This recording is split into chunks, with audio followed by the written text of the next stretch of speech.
Está começando mais um Cachaça Filosófica. Meu nome é Nicásio e sejam bem-vindos.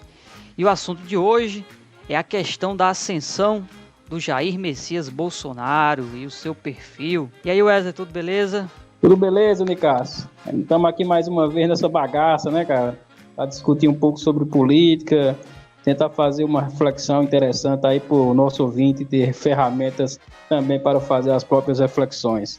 É isso aí, Wesley. Antes de mais nada, né, como sempre fazemos aqui, eu quero mandar um abraço para o nosso amigo professor Henrique, que sempre está ouvindo nossos programas. De vez em quando ele dá um retorno por meio das nossas redes sociais. Um grande abraço para Henrique, um grande abraço também para Rosa, lá da Pirajá Cópias, que é uma amiga. Inclusive, ela ouviu o nosso último programa com a Sheila e ela disse que o nome da filha dela é Clio, né, em homenagem lá à deusa da história, eu acho que é, né? Então, um grande abraço aí para Rosa e para o Henrique. Na verdade, é a musa da história, né? E um abraço também para Odilon, né, que é um cara que sempre também está dando retorno sobre esse assunto, inclusive da ideia do Instagram e de outras mídias para a gente colocar acesso a essa plataforma, além dessa plataforma aqui de podcast sobre o Cachaça Filosófico. Com certeza a gente vai refletir e colocar para frente esse assunto. Já tu vai dizer o e-mail, né, para o pessoal entrar em contato com a gente. Se o pessoal quiser mandar alguma informação, algum debate, algum nudes, alguma polêmica, fica à vontade. E hoje nós vamos discutir sobre essa questão do Bolsonaro. Tu manja, né, Bolsonaro, né, Nicasso? Tu manja Bolsonaro? Não, pra mandar nudes, né? Tu manja o Bolsonaro, tu? Não manjo nada, não. Nunca manjou o Bolsonaro? Não é comigo, não. Vamos lá, né? Vamos lá, então é isso. Para quem quiser participar do nosso programa, enviando perguntas, sugestão ou nudes aí, nós temos um e-mail que é cachaça filosófica, cachaça sem o C cedilha, filosófica sem o acento, @hotmail.com. Então o pessoal, principalmente aquela galera mais distante, aquela galera que não nos conhece pessoalmente, pode aí usar essa ferramenta e criticar, fazer pergunta, enfim, pode ficar à vontade que aqui não há, como eu posso dizer, não há censura. Então vamos lá, né, Wesley? Vamos lá, tocar esse enterro aí para frente para o pessoal ouvir aí as informações e também agregar algum valor. Pelo menos se não agregar nenhum valor, pelo menos vai servir de entretenimento, né? Que é uma grande coisa.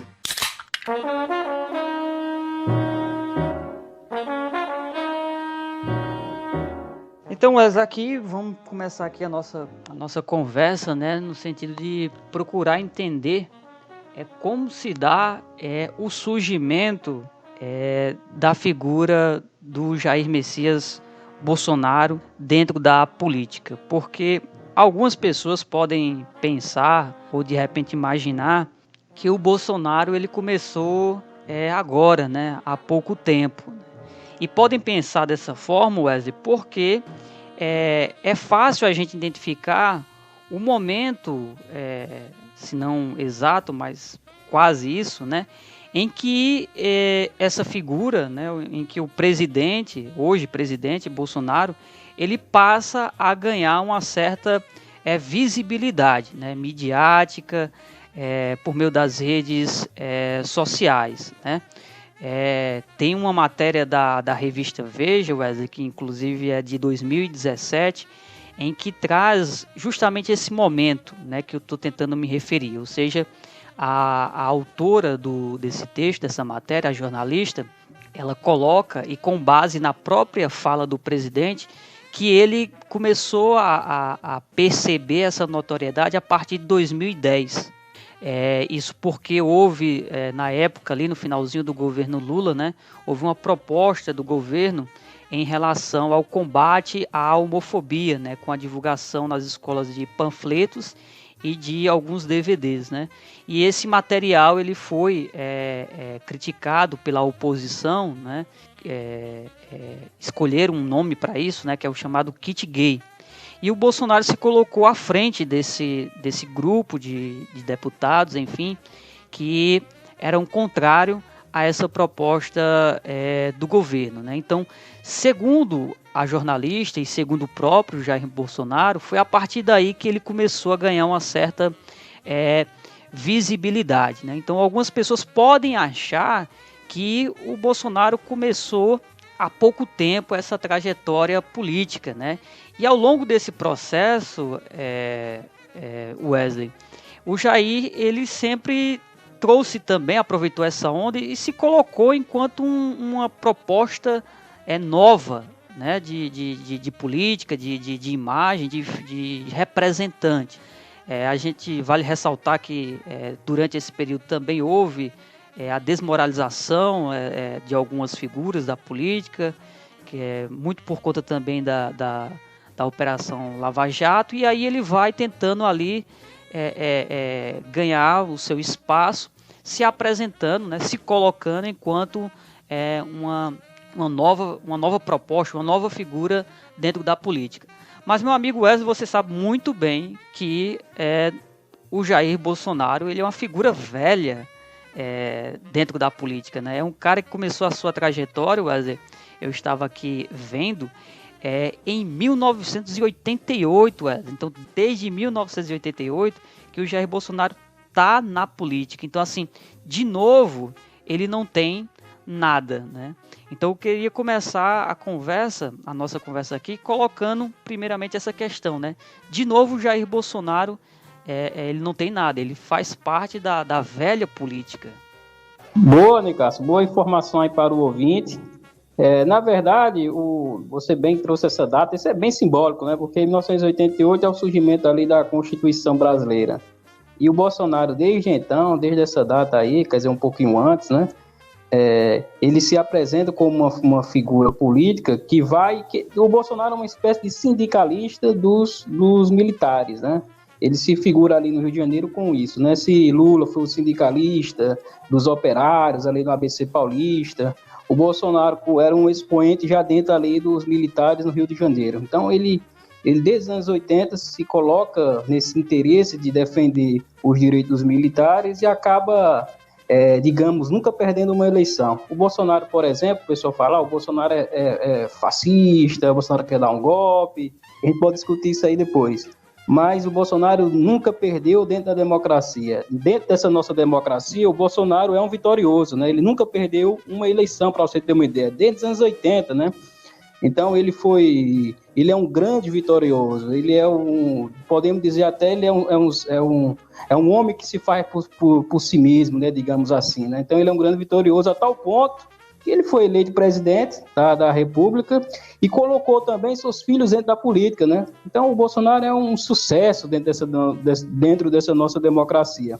Agora o Bolsonaro ele se torna nacionalmente famoso, como você falou aí, a partir desse artigo que você leu, 2010, né? Com essa questão do kit gay, e o Bolsonaro foi muito inteligente, digamos assim, ao se colocar como um antagônico do Jean William, né? Ou seja, não existe, por exemplo, um Batman sem um Coringa, né? Não existe ali um Superman sem um Lex Luthor, não existe um Claudinho sem bochecha, não existe o Pipiu sem frajola, como diz aquela canção. Então, nesse caso aí, o Bolsonaro, ele se coloca ali como o alter ego do Jean William, e ele consegue ganhar um espaço, né, nacional muito grande. Se no Rio de Janeiro ele é uma figura carismática ali, digamos assim, entre os militares, ganhando ali um espaço, nunca perdendo umas eleições, ele começa a expandir esse seu carisma, digamos assim, ou esse seu antagonismo, ou essa sua irreverência nacionalmente. Eu acho que o Bolsonaro, ele onda na onda, ele surfa na onda do politicamente incorreto. Então, no Brasil, começou a ter essa discussão sobre o politicamente correto, todo mundo de saco cheio com esses políticos que tinham uma verborragia, que tinham uma boa oratória, né? É só lembrar de Collor. Então, todo mundo estava cansado um pouco disso, e todo mundo queria alguém que fosse assim irreverente. Essas pessoas irreverentes, que não faz mais reverência, digamos, ao status quo, ao politicamente correto, o Bolsonaro se posiciona dessa maneira. Então, aí que ele começa a se travestir do novo, né? Mas nós sabemos que ele é uma figura já velha, desde os anos 80, né? Mas ele começa a travestir-se desse politicamente incorreto. É só o ouvinte lembrar da editora Leia, que publicou diversos livros com esse título politicamente correto, e foi um sucesso estrondoso no Brasil. Mesmo que essas obras, pelo menos as que eu li, tenham erros ali tremendo, como a história politicamente correta do Brasil, mas conseguiu ter um alcance muito grande devido a isso. E o Bolsonaro soube utilizar disso, né? E a mídia, ela acabou caindo nesse conto, né, no conto do vigário, e dando espaço para o Bolsonaro, né, visando ali a audiência, e o Bolsonaro, onde realmente ia nesses assuntos polêmicos, falava que era homofóbico, né? Vez por outra deixava mais que era racista. Então ele começou a ganhar espaço dessa maneira, sendo esse cara irreverente e sendo esse cara politicamente correto. Talvez seja uma das coisas que explica essa ascensão do Bolsonaro, Nicasso. Não sei se você também enxerga dessa maneira. Perfeito, Wesley. Eu enxergo dessa maneira, eu concordo contigo. Essa última parte que você destaca aí, a questão da mídia, eu acho que isso foi crucial para o surgimento do Bolsonaro, né? Porque acabou que dando visibilidade. Tanto é assim, Wesley, para complementar esse teu raciocínio, e a gente dá aqui seguimento à nossa discussão, que os jornalistas que cobrem as discussões, né, o cenário político de modo geral, usam um termo que eu acho que você conhece bem, que é o termo baixo clero, que é um termo que tenta designar aqueles deputados, né, aqueles políticos que não têm assim notoriedade, sabe, que não tem visibilidade na imprensa, que não participa das comissões, que quase que não tem, não apresenta projetos, ou quando apresenta, mal tem um projeto ali aprovado, enfim.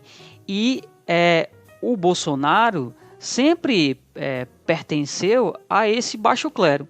Tanto é assim, Wesley, que eu convido aqui qualquer um dos nossos ouvintes aqui a pensar quem falava em Bolsonaro antes de 2010. Quem que falava sobre Bolsonaro antes de 2010? Quem que lembrava dele? Tudo bem, eu sei que ele tem um nicho dele, né? Tanto é assim, você lembrou muito bem, né? Que ele sempre foi vitorioso, né, nesse processo democrático eleitoral, né? Então, desde 1988, quando ele ganha para vereador lá no Rio de Janeiro, né? 2 anos depois, ele passa a ser deputado federal, e de lá para cá, ele sempre vem sendo eleito. Então, assim, ele tem um nicho dele, tá? Mas a nível de Brasil, quem é que falava em Bolsonaro? Né? Bolsonaro, de fato, pertencia a esse baixo clero, era um deputado sem nenhuma relevância política. É sempre bom frisar que na segunda eleição da presidenta Dilma, todos ali falavam e conheciam a figura oposta, né, a figura do Aécio. Então a gente tinha ali a Dilma e nós tínhamos o Aécio enquanto uma alternativa de direita, né? Era um nome forte. Então durante esse período que eu estou tentando aqui destacar, né? Ou seja, antes de 2010, nem sequer falávamos em Jair Bolsonaro. Mas aí essa reviravolta, né? Ele passa a ganhar visibilidade, como a gente falou aqui com essa questão do kit gay, e em meio a isso ele passa também a ganhar espaço dentro dos programas, dos canais, principalmente dos canais abertos, né, de TV, e um deles em especial, o que eu queria destacar, foi o CQC, cara, que era um programa que misturava ali assuntos políticos com um certo humor, um humor ali irônico, né, então eles pegavam esse nicho. E o programa foi bem sucedido, né? Tinha uma grande audiência. E é dentro desse programa que eles vão, né, os repórteres da época, inclusive o Danilo Gentili, né, que hoje trabalha no SBT, ele começa lá no CQC como repórter, e eles acabam que encontrando, né, essa figura lá dentro do parlamento, que é o Jair Bolsonaro, e começa a dar espaço para ele, né, para que ele pudesse colocar ali a sua visão de sociedade, a sua visão de mundo. E é dentro desse programa que a gente vai ter algumas falas um tanto que polêmicas ou preconceituosas, né, para ser mais preciso aqui. e ele vai ganhando cada vez mais notoriedade, né? Eu acho que a mídia ali achando que aquilo ali não ia dar a repercussão do ponto de vista político, mas acabou que ganhando um efeito contrário, pelo menos aqui ao meu ver. Então, assim, isso que você falou, a questão da mídia, eu acho que vai ser crucial, e a mídia também não vai perceber que ela acaba que dando mais audiência para a figura do Bolsonaro. E uma coisa que eu quero destacar aqui, Wesley, é que assim, nós não podemos, pelo menos, acusar o Bolsonaro de ser, como eu posso dizer aqui, desonesto diante daquilo que ele sempre falou. Ou seja, para ser mais claro, o Bolsonaro ele nunca escondeu a sua visão machista, preconceituosa de sociedade, de mundo. Se você for pegar as falas que ele tinha lá na década de 90, até agora que em 2002, 2014, enfim, é praticamente a mesma, sabe? Os discursos são praticamente os mesmos, sabe? Ele sempre foi um cara que foi homofóbico, né? Então é fácil você encontrar falas dele em relação a esse tema. Ele sempre foi um cara de procurar revisar a história, tentando demonstrar que não houve, por exemplo, ditadura, regime autoritário no Brasil. Ele sempre foi um cara de tentar polemizar em cima do governo progressista, né, trazendo a ideia de que são governos socialistas, enfim.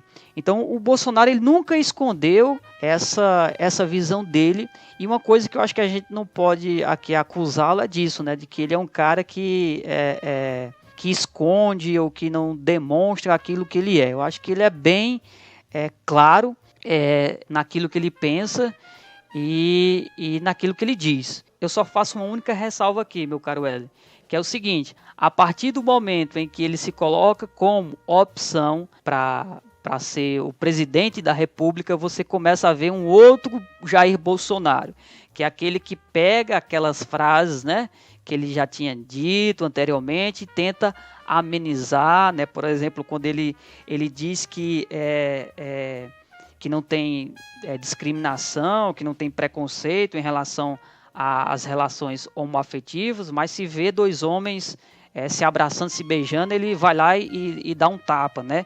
Ele falou isso em 2002, mas aí quando foi indagado depois em relação a essa fala, ele já tenta amenizar. Não é bem isso que eu quis dizer. Então eu faço essa pequena ressalva, porque quando ele começa a perceber que a chance de se colocar enquanto presidente, uma alternativa, e ser eleito, né, a gente também percebe essa mudança nesse perfil do Bolsonaro. Era para ser uma caricatura e a população tornou um símbolo, né? O Bolsonaro acabou se tornando um símbolo, era para ser uma piada e o pessoal levou a sério. Eu vejo nisso essa figura do Bolsonaro, né? Então ele surge ali diante da mídia, você falou do CQC. Então essa era uma figura esdrúxula que nós tínhamos ali para um fundo humorístico, né? Era algo tão absurdo que a mídia não acreditaria ou não acreditava, né, que o Bolsonaro fosse se tornar isso que ele se tornou, acabou se tornando, né? Diferente, por exemplo, do Sérgio Moro, né, que desde o início, quando surge, a mídia trata do Sérgio Moro, já vai nessa construção dele como herói, né? E essa questão do Bolsonaro, não, foram as coisas acontecendo, né? Não houve uma, digamos assim, um plano, né, midiático, não. Foi simplesmente dando espaço para o Bolsonaro e ele acabou mostrando o que ele era, e a população estava cada vez mais nessa pegada, um pouco mais intolerante. A gente pode discutir quais são os motivos que levaram certos setores da população a uma intolerância, a um enchimento de saco, digamos assim, com a política em geral, e acabou vendo nesse Bolsonaro algo que podia ser levado a sério, né? Então, de uma piada, de uma caricatura, o Bolsonaro se tornou um mito, né? Começou a se tornar um mito, começou a se tornar alguém que simplesmente, além de merecer ter uma atenção, ele merecia ser ouvido. O problema é que essa questão hoje ainda não conseguiu se reverter. Você olha, por exemplo, as aprovações do governo Bolsonaro, ela não se diluiu tanto como se esperava que se diluísse, né? O pessoal acreditava que essa questão da aprovação do Bolsonaro ia se diluir rapidamente, como castelos de areia ali em frente às ondas do mar, né? Mas, na verdade, a gente pode discutir por qual motivo, o auxílio emergencial alguns apontam, mas hoje você vê a aprovação nacional do Bolsonaro em torno de 51% já, né?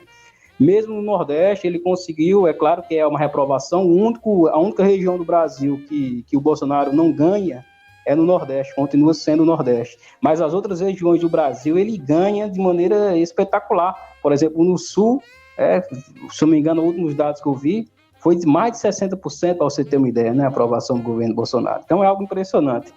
Então, diante disso, Nicásio, cabe perguntar o que o Bolsonaro continua fazendo para continuar sendo esse cara que atingiu, digamos assim, uma ascensão dentro da política e existem ainda certos setores que continuam apoiando. Porque se impressiona os analistas o lado preconceituoso do Bolsonaro, como a questão da homofobia, como a questão do possível racismo, a qual ele nega, né? Apesar de ele ter comparado negros com arroba, né? Mas o que estranha também, o que me torna, assim, digamos assim, um estranhamento para mim, essa é a limitação do próprio Bolsonaro. É uma limitação, digamos, cognitiva em alguns pontos, que seria necessário para termos um bom líder, né? É por isso que, às vezes, os filósofos, como Platão, por exemplo, você sabe, você conhece aí a obra, leu, você é filósofo, Platão questionava a questão da democracia devido a isso, né? Porque você daria a oportunidade das pessoas colocarem um banana no poder, né? E a questão acontece, e a gente vê isso acontecendo com o Bolsonaro, que você vê uma limitação tremenda em muitas coisas, principalmente na questão econômica. Ele mesmo sabia disso, e ele mesmo dizia que o Paulo Guedes era posto de piranga e sequer tinha um plano para o Brasil. O plano do Bolsonaro foi feito em cima da hora para o Brasil, e hoje nós estamos vendo isso aí. Hoje você está vendo uma quebra de braço muito grande entre o próprio Bolsonaro, Paulo Guedes. Aí você olha para a questão ambiental, também você vê o caos, né? Nunca antes foi tão desmatado o Brasil nos últimos 20 anos do que agora. Pantanal, Floresta Amazônica, ou seja, e o cara coloca o Salles, que foi condenado pela justiça. O Salles, para você ter uma ideia, Nicasso, ele é proibido, ele foram cassados os direitos políticos dele. Ele não pode ser eleito nem para presidente de Grêmio Estudantil, né? Estou aqui exagerando, mas isso é fato, né? E o Salles acaba tendo um ministério, e a gente vê o Salles abrindo a boiada, como ele diz. Então, a preocupação é essa, Nicasso. Como é que um cara consegue ter 51% de aprovação, mesmo tendo essas limitações, né, mesmo tendo essa equipe, né, do Bolsonaro com Salles, com Paulo Guedes, com o ministro da Saúde? Eu li recentemente, foi essa semana que eu peguei um jornal, esperando ali no dentista, li um jornal, e o jornal dizia que o ministro da Saúde, o atual ministro da Saúde, disse que não sabia o que era o SUS. Disse que só veio conhecer o SUS quando tomou posse como ministro. Então, esse tipo de gente que está governando o Brasil é pior que a quinta série, cara. Ou seja, realmente como a política é encarada no Brasil, essa questão desse populismo está levando o nosso país ao buraco, está levando o nosso país ao saco mesmo, viu? E nós estamos pagando pato, com inflação voltando à tona, com desemprego aí nos 2 dígitos, né? Chegando a estimativa é chegar a 18% até o final do ano, então é terrível mesmo, viu? E aí, Wes, eu queria continuar um pouco nessa toada dessa questão do surgimento, né, do Bolsonaro, desse fenômeno ou mito, né, chamado Jair Messias Bolsonaro, a partir também de um ponto que a gente ainda não discutiu aqui, que é a questão da juventude, Wesley. Eu não sei você, mas isso é uma coisa que me mexe muito comigo, assim, sabe? Tentar perceber ou compreender como o discurso também do Bolsonaro, ele, num primeiro momento, ele consegue chegar à nossa juventude. E quando eu falo isso, eu não estou falando somente aqui com base em opinião, não. Mas, por exemplo, no início aqui da minha fala, eu citei aqui esse artigo que eu tive acesso. E nesse artigo fala de uma visita que o Bolsonaro teve ali em 2010, 2011, por ali, mais ou menos nessa data, em que ele fez a região ao estado da Paraíba, mais especificamente em Campina Grande, e ele foi fazer lá uma apresentação, um discurso lá num teatro, enfim, e 2 dias antes, né, desse evento que ele ia participar, os ingressos já tinham esgotados. E o público, em sua grande maioria, era jovens, né? E como se trata, esse artigo está numa revista, né? Então temos aqui até a ilustração da plateia. E aí isso me deixa intrigado e reflexivo, porque eu fico aqui pensando qual o papel da juventude nesse processo de construção do nome do Jair Bolsonaro. Porque às vezes a gente despreza muito, hoje em dia, né, o poder das redes sociais. É claro que com o passar do tempo a gente vai percebendo cada vez mais a importância das redes sociais na formação de opinião e no papel de influência mesmo, né, na população. E eu acho que a juventude, Wesley, ela chega justamente nesse momento, sabe, das polêmicas do Bolsonaro, da visibilidade que ele estava ganhando ali nesses programas humorísticos, e aí ele vai conquistando a juventude, né? E essa juventude vai endossando cada vez mais por meio das redes sociais, dos memes, né? Por meio daqueles vídeos que viram memes, enfim, aquelas postagens de WhatsApp. Eu acho que essa juventude ela chega nesse momento, eu acho que ela tem uma participação, sabe, nessa construção do Bolsonaro. Agora, cabe aqui a gente pensar por qual motivo, né? Porque é essa parte aí que me intriga, né? Essa parte aí que eu tento tentar compreender. Eu penso, aí é uma questão minha, que é um momento porque assim, a juventude, você é da história, você sabe muito bem disso, a juventude sempre esteve presente no cenário político brasileiro, né? Ela sempre esteve participando, ela sempre foi ativa, né? E mais uma vez, ela, pelo menos para mim, né? Mais uma vez a juventude se fez presente.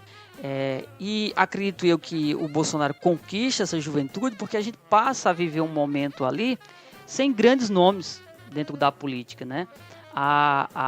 O Lula, o seu nome estava sendo desgastado, né? A própria mídia, né? A gente sabe que a Rede Globo sempre foi muito crítica em relação ao governo do PT. Depois nós temos aí um momento da Dilma, né? E aí o segundo mandato da Dilma já é um momento trágico. Então, eu acho que a juventude acaba que agarrando um pouco a figura do Bolsonaro, muito por conta disso, né? Por falta de opção dentro do cenário político. E eu acho que também tem um outro aspecto aí, né? Que eu ainda vou tentar refletir melhor para poder explanar. Bom, então, Nicasso, essa questão da juventude que você toca aí, é interessante isso aí, porque a juventude, ela nunca foi tão, digamos assim, tão relevante como é hoje. E isso não é só uma relevância, digamos, por questão de voto, mas uma relevância ontológica, digamos assim. A juventude nunca teve um papel principal como teve hoje. Eu estou falando isso aqui pela uma análise histórica. Porque se você olha para a história, você vai ver que as pessoas consideradas sábias, normalmente serão aquelas pessoas mais velhas. E hoje, como você frisou bem, as redes sociais, a informação, a tecnologia, ela é algo que dá o poder, digamos assim, dentro da sociedade, da informação a qual nós vivemos. Então, essa juventude tem acesso a esse poder. Essa juventude tem acesso a essas ferramentas. Então, a juventude passa a dominar esses mecanismos que o poder se faz presente, né? Que esse poder é acionado.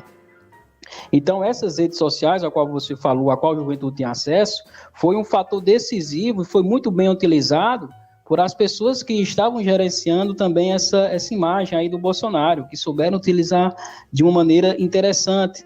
Isso nós temos que, digamos assim, levar em conta e dizer que foi algo assim bem inteligente desse pessoal que esteve assessorando o Bolsonaro, que se ilude pensar que o Bolsonaro se elegeu sozinho, só ele, né? Não, teve uma máquina de empresários, de inteligência por trás da figura do Bolsonaro, a qual muita gente denuncia hoje que foi o gabinete do ódio, que fazia essa questão de denegrir os outros candidatos, mas também fazer essa propaganda em massa que você falou de memes, e trazia o Bolsonaro como alguém que se posiciona com um aspecto viril, com um aspecto de jovialidade, até porque essa questão de ser jovem, mais do que uma questão de deter o poder do conhecimento e da tecnologia, é um ideal ao qual todo mundo quer ser, não é? Não é à toa que o Bolsonaro, quando foi falar da gripe, a ideia que ele deu era uma gripezinha. Por quê? Porque ele era um atleta, ou ele foi um atleta, né? Ele sempre fazia aquelas flexões, né? Quando se encontrava com outros candidatos, como Dória, apesar de não fazer meia boca ali, mas a ideia era passar isso, né? A jovialidade que se mostra com vigor, inclusive físico. Aí você vê os memes do Bolsonaro em 2018, você vai ver lá o Bolsonaro pegando em armas, musculoso. Então, isso foi muito bem utilizado, né? O que falta, talvez o desafio hoje, não só da esquerda, mas aqui eu falo da academia em geral, Nicásio, porque eu olho para a academia e eu vou dizer uma coisa aqui, talvez vá magoar algumas pessoas, mas eu tenho certeza que o nosso bate-papo aqui no podcast, ele consegue atingir muito mais pessoas do que uma tese de doutorado aí do pessoal que está fazendo na USP, do pessoal que está fazendo aí em qualquer outro canto do Brasil, tem mais acesso. Então, talvez seja algo interessante para as pessoas, o pessoal ligado à esquerda, à academia, à intelectualidade, pensar um pouco, né? Ou seja, nós vamos ficar no nosso castelo, no nosso Monte Everest aqui, e o mundo se exploda, vamos ficar em nossas discussões aqui, discutindo sobre o sexo dos anjos, sobre até algo importante, mas que não tem acessibilidade. Ou nós vamos fazer uma política diferente, ou nós vamos trazer esse conhecimento cada vez mais próximo da população. Então, essa é a questão, né? O Bolsonaro e sua equipe conseguiu fazer isso, né? Conseguiu fazer de modo negativo, com o gabinete do ódio. A gente pode discutir sobre isso, mas eles conseguiram fazer essa artimanha, né? Essa articulação, coisa a qual nós perdemos, né? A esquerda, a intelectualidade, ela perdeu. Ela se acostumou a ficar no poder, se acostumou a passar os anos aí do governo Lula e Dilma no poder e enferrujou. E agora, para voltar, está sofrendo, e está sofrendo muito. E vai continuar sofrendo, porque eu já disse, né? Os índices de aprovação do Bolsonaro, se as eleições fossem hoje, o Bolsonaro, apesar de tudo, ganhava. Então, é algo que merece a gente refletir um pouco sobre isso. Então, a gente já falou, um dos motivos da ascensão do Bolsonaro foi essa questão dele se figurar como o politicamente correto, mas também foi isso que você falou bem, das mídias, das redes sociais, da proximidade com a juventude. Isso também foi algo interessante. É isso aí, Wesley. E o que é interessante é que é independente da classe social, né? Você encontra apoiadores em todos os segmentos das classes sociais, né, no nosso país, apoiando a fala, né, a figura, o perfil do Jair Bolsonaro.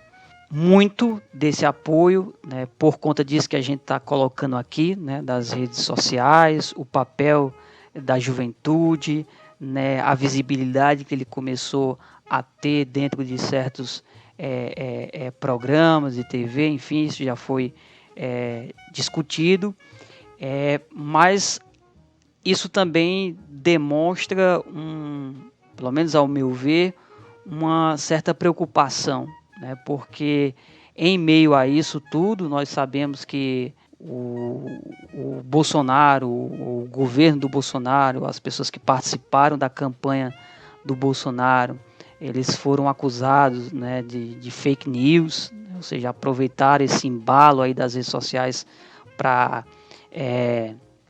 colocar notícias falsas, né? A própria questão do kit gay, que inicia ali em 2010, mas volta também a ser debatido dentro do próprio processo eleitoral, né? É algo que ganha força e muita informação desconexa em relação a esse tema, né? O material, por exemplo, que o Bolsonaro levou para o Jornal Nacional, que ele quis ali apresentar para o âncora lá do programa, né? É um material que não fazia parte da proposta inicial do governo, então ele surfa muito nessa questão das fake news.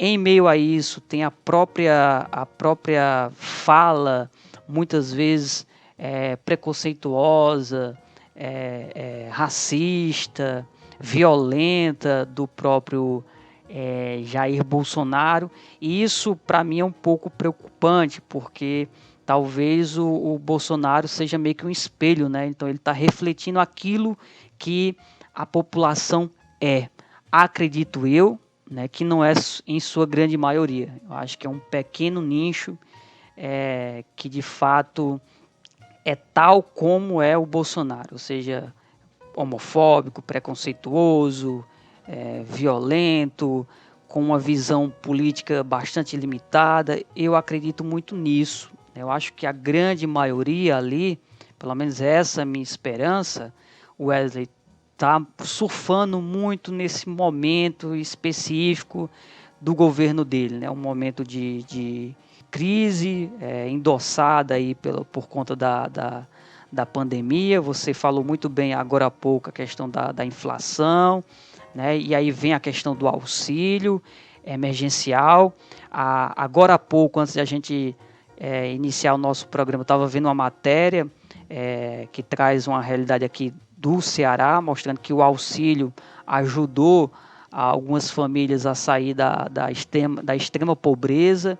Então isso acaba, querendo ou não, repercutindo positivamente no governo do Bolsonaro, né? Então acho que existe um pouco desse cenário aí pontual. Mas a minha esperança é que, primeiro, que essa grande maioria ela não reflete aquilo que de fato o Bolsonaro é. Pelo menos eu tenho isso enquanto esperança.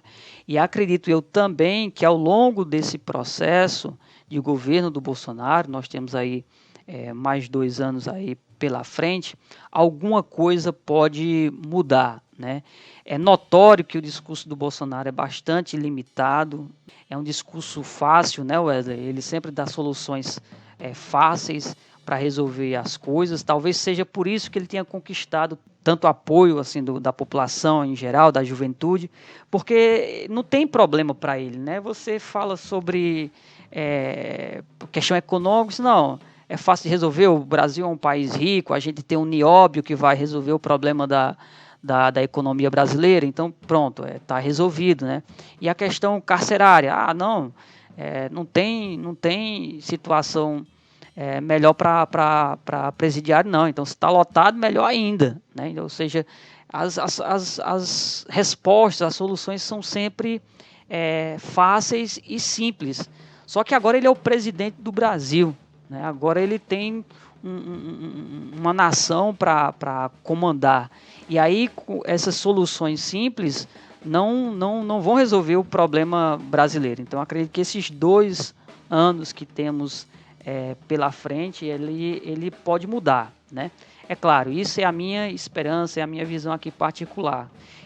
Eu fico com o mesmo sentimento que o Wesley colocou aqui, né, em relação a tentar compreender, ou seja, mesmo Bolsonaro tratando, por exemplo, a pandemia como uma gripezinha, né, ou seja, com irresponsabilidade, né, porque ele é o presidente, ele é o líder máximo da nação, a forma como ele conduziu tudo isso, eu acho que é uma contradição, pelo menos para mim, né, ver, por exemplo, que as pesquisas mostram que hoje ele seria eleito facilmente, né?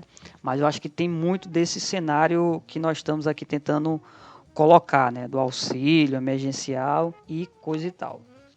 É isso mesmo, Cássio. Eu também faço das suas palavras também a minha quando você fala que não quer acreditar que boa parte dessa população que continua aprovando o governo Bolsonaro é de fato bolsonarista, digamos assim. Eu creio que esse auxílio emergencial, essa popularidade do Bolsonaro se dá de maneira decisiva pelo auxílio emergencial. Porque você falou bem, nós temos 25% da população antes da pandemia, esse número aqui quando eu lembro eu falo, né? Vivendo na extrema pobreza. E quando você tem um auxílio de R$600, você tira boa parte dessa população da extrema pobreza. Agora, no Fantástico, do último dia 11 de agosto, você viu lá milhões da população brasileira convivendo com a fome. Pode ter o que comer hoje, mas amanhã não tem. Então, eu creio que boa parte dessa popularidade do Bolsonaro, nós estamos falando dessa margem, que chega a 51% de aprovação, se dá também devido a esse auxílio emergencial. Não à toa que o Bolsonaro não é bobo, ele percebeu. É por isso que ele quer criar o Renda Brasil, porque ele sabe que ele pode ser, digamos assim, querido. Ele sabe que ele pode ser reeleito. E ele não quer deixar o poder, né? O Bolsonaro não quer deixar o poder, nunca deixou esse poder desde os anos 80. E agora, como atingindo aí o cargo máximo da população, ele não vai querer largar esse osso.